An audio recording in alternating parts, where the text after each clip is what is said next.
Fiegeldorf here. It's Monday, late Monday, after a glorious Canada Day weekend. The weather was fantastic.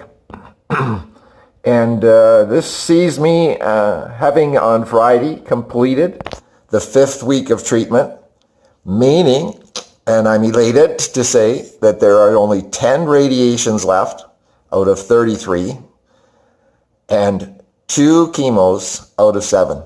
I just can't believe that it's actually gone by this quick, because there was some times that I didn't think that I'd make it.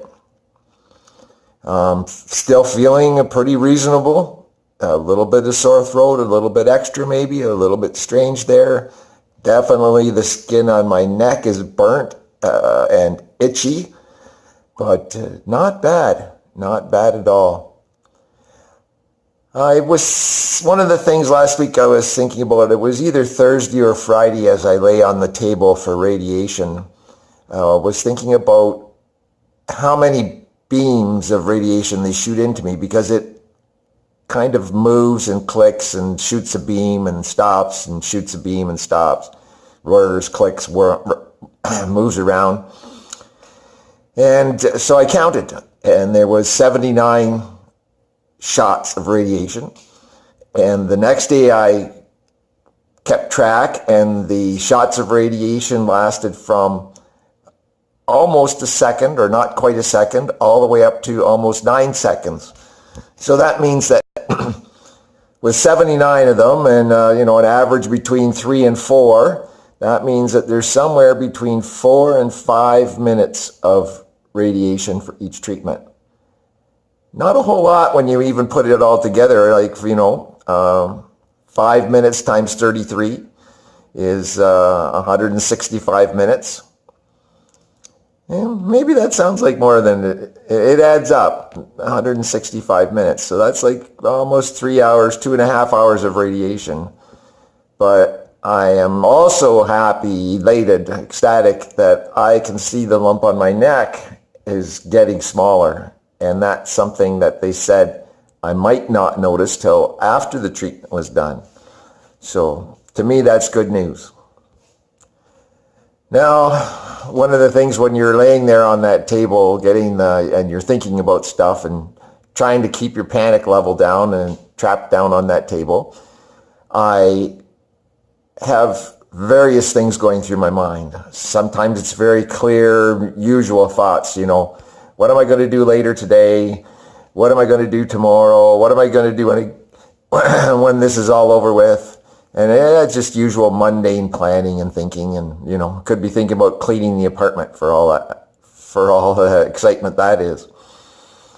And then it goes to the other end. In my life, I've enjoyed what is commonly called the old hag, which is or sleep paralysis, and that's where you almost wake up in the middle of the night, but don't quite. And your body won't move because it's not woken up, but your brain's trying to wake up. And it literally kind of feels like there's an old hag sitting on your chest and holding you down. So I've had that happen very quickly a couple times on the table as I drift between conscious and unconscious near sleep while I'm getting radiation.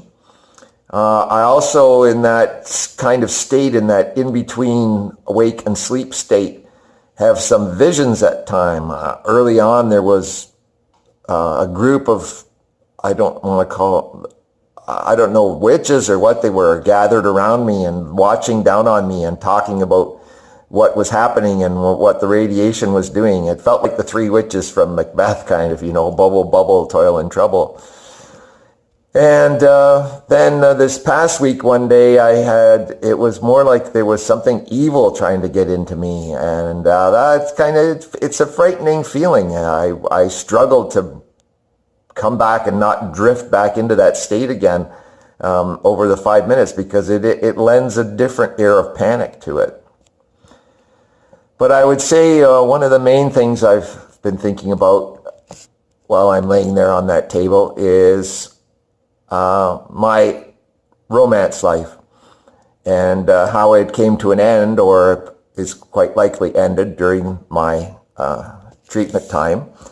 I've been dating a lovely lady for a couple of years, and we were getting pretty serious, comfortable from my viewpoint, and round about the time that I started finding out that I probably had cancer, she had decided that she couldn't work with the relationship anymore. We had a good talk and we worked things out, and we decided to actually look towards moving in with each other, and we started spending even more time together. That lasted January, February, March, April, at which point at the end of April, she decided again that something wasn't right, and she wanted time away and time for her to work on her own self. We had long discussions about what and why and who and when, but I can't help but think, and I read that with a diagnosis like cancer and other serious illnesses, that studies show as many as 50% of relationships break up. Surely it had to be a part of it. I can think nothing else. So at this point, we've been out of contact for a month, and I would say that it's in all likelihood it's finished, but I don't ever like to say never, that things could work out. She's very special to me, and I wish they had worked out, and I actually really wish they could work out. So we'll keep a little flame going there. Well, I wanted to say something else important.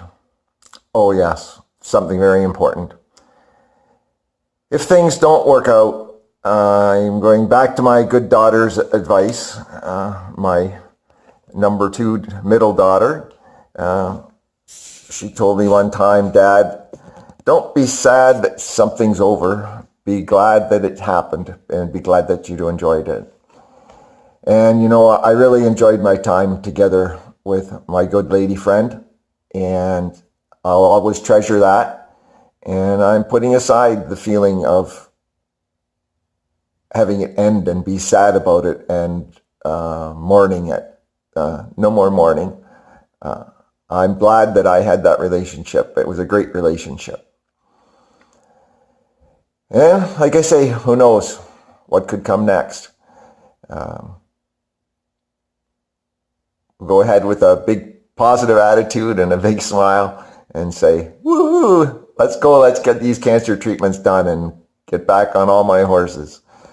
Anyway, this is it for tonight. Take care, and until next time.